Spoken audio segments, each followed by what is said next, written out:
they said it couldn't be done.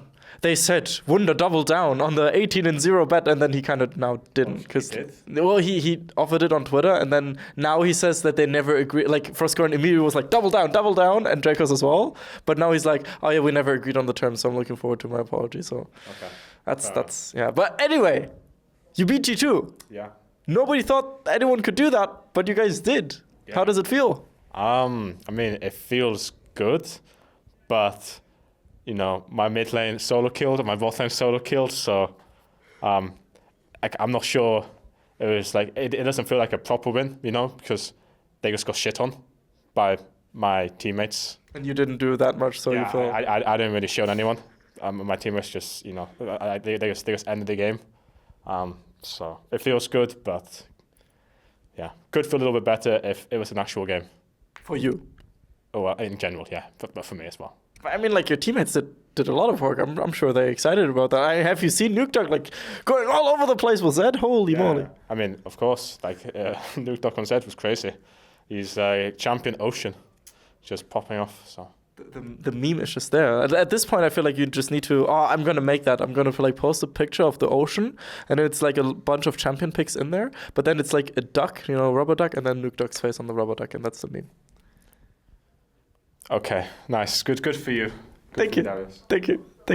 So, now that you've beaten G2, is there anyone that can stop you in the LEC to go for that first place at this point? Yeah. I don't think beating G2 suddenly means that we're like really insane. I think we're good. Okay. But I also think that like the narrative about G2 being really insane and unbeatable and stuff like this was untrue. I think that the hardest thing about G2 is drafting against them. And that's why they look like really good in the early game. Because, I mean, they are pretty good early game players overall, but most of the time they have winning drafts because they are by far the most flexible team. They can flex like so many random stuff. So it makes it hard to draft. But I feel like if you do have a decent draft against them, then, it's just like any other team. So even though we beat them, like there are still other good teams in LEC, like Schalke, Vitality, even Splice, I think, will all be, challenging as well. Like I also think SK are also quite underrated compared to, all the other teams in LEC. Just sorry. I mean, yeah, then maybe they're not underrated, but I think they should make playoffs as well. So they can put up a fight too, I think. I think like the bottom 4 teams were like, I think Excel, Rogue, Misfits. I don't know the other bottom 4 team. Fnatic. Oh, I mean Fnatic. Yeah, I mean maybe in them as well, but they're also not. Yeah, that's like a little bit in between. But Fnatic, Misfits, Excel, and Rogue, I don't think should be too problematic. I mean, last time we talked in week 1, I asked you, about the matchup against Misfits, and you were like, "Well, I'm gonna show him next week. I'm gonna show Maxler next week. What's gonna happen?" Yeah. That didn't end well for you. It didn't. We did kind of int it. That's true. Yeah, that was pretty dirty. I'm honestly not sure what happened. Like I personally like, I can't really think of like a time in my career where I've had like such weird mistakes as to like that like 2-week period where I had some really like just. There's like it's just like looking at it and it's just really really really strange. There's no real thought behind any of it. Right. So, yeah, I'm not really sure what that was about. Never happened before, and hopefully it won't happen again. Just off time. And obviously, if we don't int, then Misfits will lose. That's just how it's going to go. I think they're not the best team right now. So we just need to. We don't need to beat them. We just need to beat our inner demons, who want us to int. That's it. You don't need to beat them. You just need to beat yourselves, kind of, or not beat yourselves, I guess. In a we just need to not int. Yeah, that's it. Just not int. Yeah. That's usually a good strategy in League of Legends. That's usually a good strategy. Yeah, it usually is, but a lot of teams struggle with this sometimes.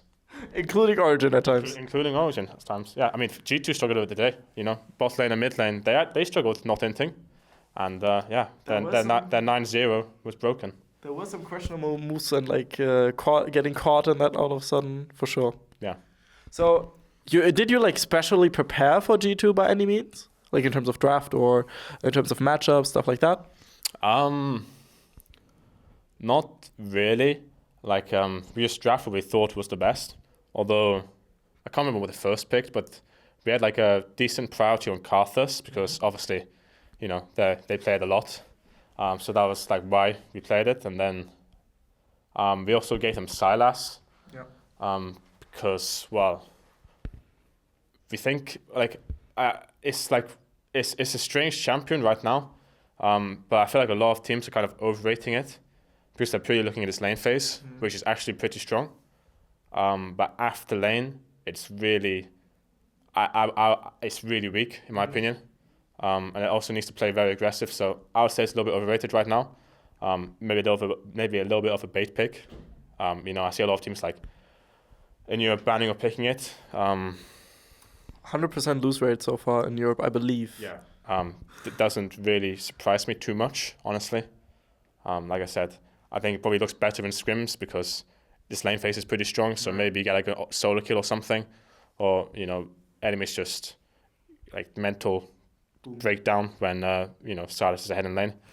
But on stage, not working out too much. But yeah, no real prep. We just kind of had an idea of what champs they would prioritize. And yeah, just the draft kind of worked out how we wanted. So after beating G2, are you guys one of the top dogs in the league, like top 3, top 2? What would you rate yourselves amongst other teams? I think it's hard to say. I think we can beat any team in the league. I mean, we've already beaten Schalke and G2. But at the same time, I also think that, like, I think if we have a good draft and we don't end, then we will beat any team. But that is not a consistent thing. And also, if other teams have that, they can beat us too. Yeah. So, yeah, I don't know. We are like for sure like one of the better teams in LEC right now. But there are other teams who are good, and I can't really say if we're better than them until playoffs come around, and we beat them in best of 5. Because that's, yeah. What do you think? What is your personal take on pressure? Because I spoke with Fabian Broich, your sports psychologist, last week, and he was like, "Well, what we're trying to do with Origen is kind of have a lot of pressure on the players now, so that you build up resistance, and then by the time playoffs comes around, you know, normally the pressure curve goes like this, and then there's a breaking point, and players kind of go a bit mental boom during like playoffs and like important matches, yeah. And with Origen, it's like trying to be steady, and then in playoffs it's like, oh yeah, it's just another game kind of thing. So have you experienced any of that yourself? Well, I definitely felt like more pressure, you know, the first like week or two, but I'm not sure it's like anything to do with Origen. I think that's just because of like my expectations of myself and the team, like, you know, maybe having it like a bit too high to start off with, and now I've like kind of like, you know, just being more realistic and being just happier with, you know, day-to-day progression instead. So I feel less pressure for that reason, I think. And I don't expect to feel like a lot more pressure for playoffs. I'm feeling pretty comfortable with how everything is right now. There's not much pressure to do much, you know. Everyone's just working together, and it's clear that everyone wants to win and is trying to win, so that's good enough. When you mentioned earlier that you didn't really like play the game or as much as, you know, your teammates, isn't it kind of satisfying though, knowing that, hey, even if I don't like hard stop my lane or anything, especially as a top laner, you know, I can rely on my mid laner and bot lane to carry?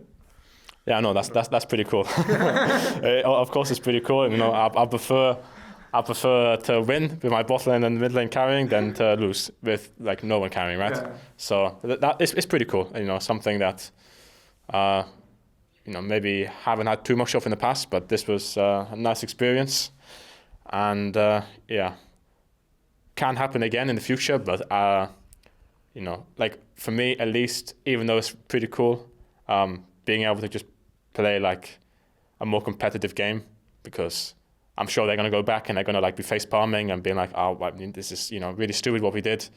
You know, see what would happen if, you know, the game is more even at 10, 20 minutes. See how the teams actually look then, because this is just the best of one.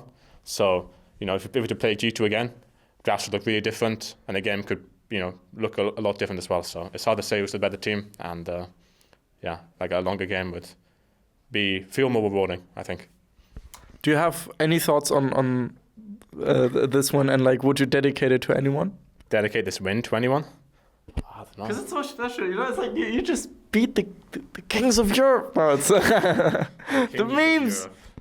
I mean, I'm not really sure I could dedicate it to anyone. If anyone should be dedicating this game, it should be, I don't know, did Nuke Duck carry or did Patrick carry? Like, I don't know what happened bot lane. I mean, I just saw some absolutely insane Z plays, so I'm like... So then Nuke Duck should be dedicating this to someone, I guess, if he wants to. Right. I mean, he can just take the credit for himself as well, that's fair enough. You know, That's all fair. Yeah, so. Any comments, again, this time for Max Law for next week? I'm playing him next week. Pretty sure, yeah. I mean, last time I was like a little bit cocky and that didn't work out too well, but I'm still feeling really cocky, so you're still going to get shit on. Very nice. Anything you would like to say to the Origen fans? I mean, thanks for still supporting us, and yeah, we're still going to win playoffs. And a hashtag for the people that watch until the end? Hashtag Year of the Duck, I guess. There we go. Revive the memes! Thank you so much, Alphari. Make sure to follow him on Twitter, of course. This is Darius from the Shotcaller. Hashtag Year of the Duck. It's still real. It still exists. Let's roll that hype train. See you guys then. Bye-bye. We'd especially like to thank Krzysztof Bujnowicz, Etienne, Thomas Göttel, Dominik Bolze, Lazy Raven, Adam Nowoswiat, Erich Althaus, and La Maviota for your very special support. And of course, also, we'd like to thank all the people whose names you see scrolling past you right now. And of course, also all the people that like, comment, subscribe, and support our work. Without you, our work wouldn't be possible. Thank you very much.